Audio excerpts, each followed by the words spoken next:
Hi, my name is Kathryn Guy, and today I'm here to talk about my experience with ADHD and dyslexia.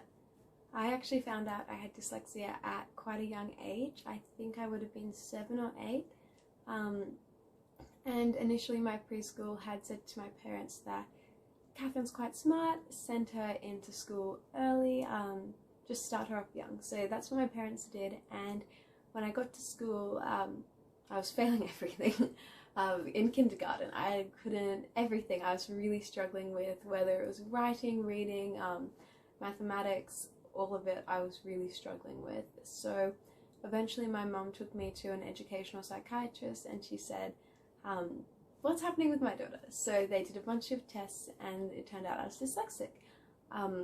And I also did a IQ test and I got a quite solid score on that. I got 130. So just with those results, my mum went and she spoke to the school and she said, look, I believe that my daughter is smart and she has a lot of potential, she just has dyslexia, how can you help her with this? I'm pretty sure the school said, sorry, Kathryn's just a little bit stupid. So my mum wasn't very happy with this, and I was really lucky because she took me out of school and she homeschooled me for about 1.5 years. And she taught me in a way that was really catered for like the dyslexic mind. And in this time, I think it was really nice for me to finally be able to do schoolwork, to learn properly, because prior to that, I mean, as I said earlier, I wasn't learning anything at school. I felt stupid, incompetent. I just thought that I wasn't very smart. I felt like really embarrassed by the fact that I couldn't do the work all the other kids could do. I guess that was kind of hard. It probably took a little bit of a hit on the self-esteem for little Kathryn. But yeah, no, so I went into this homeschooling with my mom, and I went from being almost completely illiterate to having a year 5 reading level. And I think that was really nice for me, just in the sense that I finally felt like I could achieve things. And my mom did a good job of explaining dyslexia to me. She just said, Kathryn, it just means you learn differently and you have different skills and different strong suits. So yeah, I did that for a while. Eventually I went back into the public school system, and I really enjoyed being back in school. I could finally do the tasks the teachers were assigning me. I felt like I could properly contribute to the classroom environment, and that was really nice for me. I think that was a huge relief, going back and being able to be capable and do things. And then I got to do extension math. I went to extension math camp, which I think I actually quite enjoyed, in about, I think I was 12 when I did that. And then I went to high school, and initially I went to a selective school, but I didn't like it. I think it was more of like a location issue because it was a bit far away and I didn't enjoy that. So eventually I moved to my local high school, and I began to struggle a little bit with school. Then I managed to pass all of my classes. I wasn't struggling enough for the school to feel like I needed any support or any help, and I found there wasn't a lot of like options just for dyslexic students. Like, I spoke to my teachers a few times and I was like, look, it would be really great if with my work, like, you could just make dot points opposed to paragraphs, because it takes me a long time to read. It takes me a lot of brain power to read,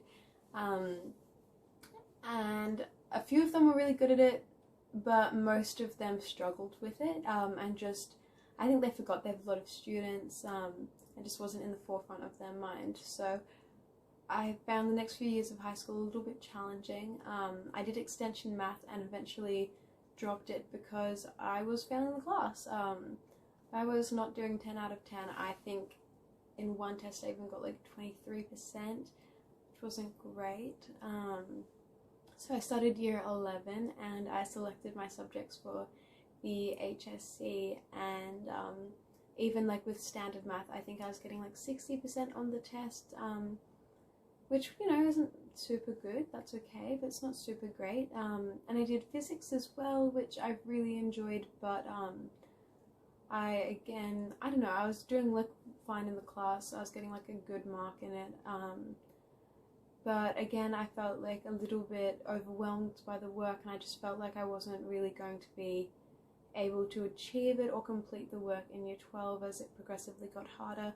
So eventually I dropped out of high school, and I looked into different options that I had, and I ended up deciding that I was going to do a TAFE course. So I'm currently completing my Certificate 3, and a Certificate 3 in TAFE is about equivalent to a 70 or 72 in the ATAR, but it changes every single year. It just depends on a bunch of things, but it changes every year what it equates to, and it's only valid for 5 years after the completion of the course, your ATAR equivalent. But a lot of universities will accept students based off that. Not every single university will. Some universities require a higher TAFE achievement, so you might need to complete a Certificate 4 or like a diploma before you can do a course at a university. You also need to do like an English bridging course, or math, depending on what university course you want to do,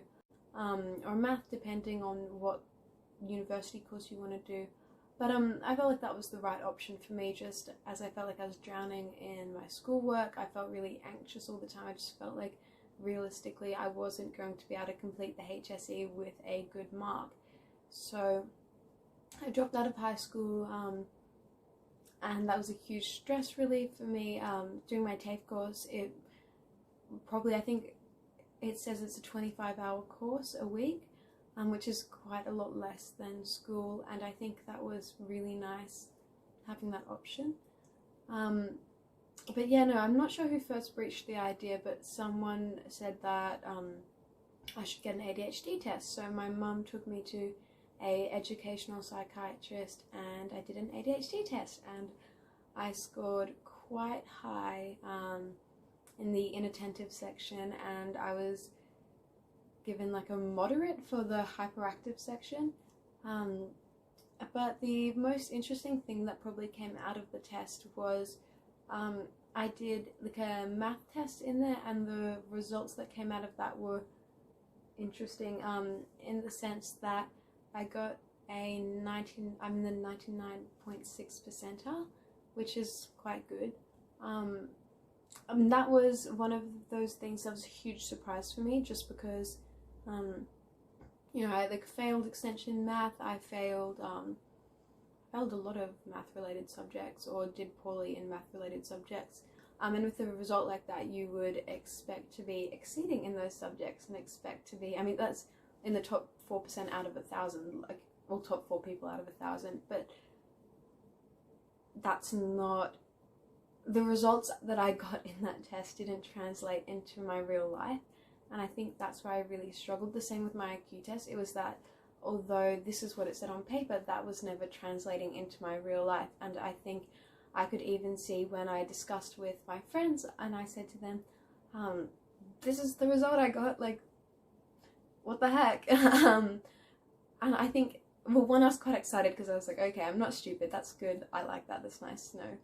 But I think it's hard as well, just because a lot of my friends, I know that they don't believe that, and that they don't think that that's an accurate score for me to have, which I think is fair enough considering my performance in school, but I think it still is hard when you see the people that are important to you in your life, and they don't believe that you have the potential or the chance to do well, or I don't know, then when people are disbelieving, I think it's quite off-putting and it's hard, and that's where I guess like self-belief and perseverance comes in.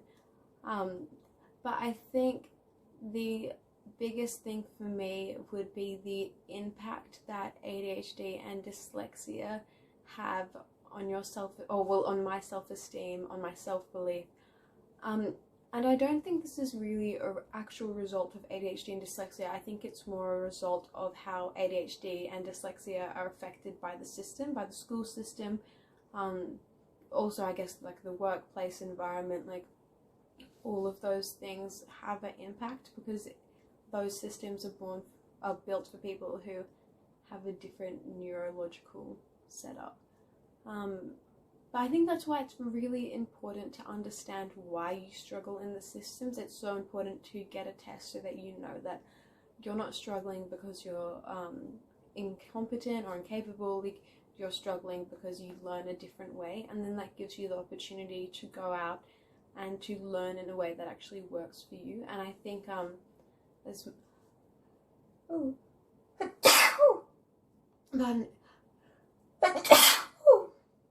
pardon me.